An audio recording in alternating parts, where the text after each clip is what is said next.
François Bayrou, au centre de la France, un endroit qui lui avait porté chance en 2002, il y avait réalisé un de ses meilleurs scores. Alors le candidat de l'UDF serre les mains à tout va avant la visite de l'usine Duralex, bientôt liquidée. Mais actualité politique oblige, François Bayrou ne peut s'empêcher de se réjouir du ralliement de François Goulard, ministre délégué à l'enseignement supérieur.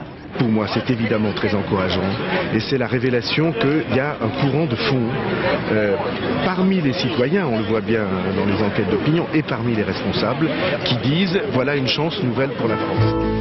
Remake de brèves rencontres aujourd'hui sur le port de Lorient. Dans les tréfonds des sondages, un petit %, Dominique Voynet espérait un soutien officiel de Nicolas Hulot. Dominique et moi, on essaye avec difficulté de maintenir l'enjeu écologique et climatique au sommet de cette campagne. On le fait complémentairement. Que j'ai de l'estime pour Dominique, je l'ai déjà dit, mais je garde mon indépendance. Moi, j'ai pas l'impression qu'il m'apporte pas son soutien. Quand Nicolas Hulot dit il y a ceux qui ont signé le pacte et qui aujourd'hui se sont un peu détournés de nos objectifs, et il y a ceux qui ont fait de ça l'engagement de toute leur vie, moi j'entends quelque chose qui n'est pas renvoyer chacun doigt d'eau. Ils ne se quittent plus. Au premier tour, Nicolas Sarkozy et Ségolène Royal font jeu égal avec 27% des voix. François Bayrou glisse lentement mais sûrement, moins 2 points à 20%. Jean-Marie Le Pen, toujours 4e avec 12%.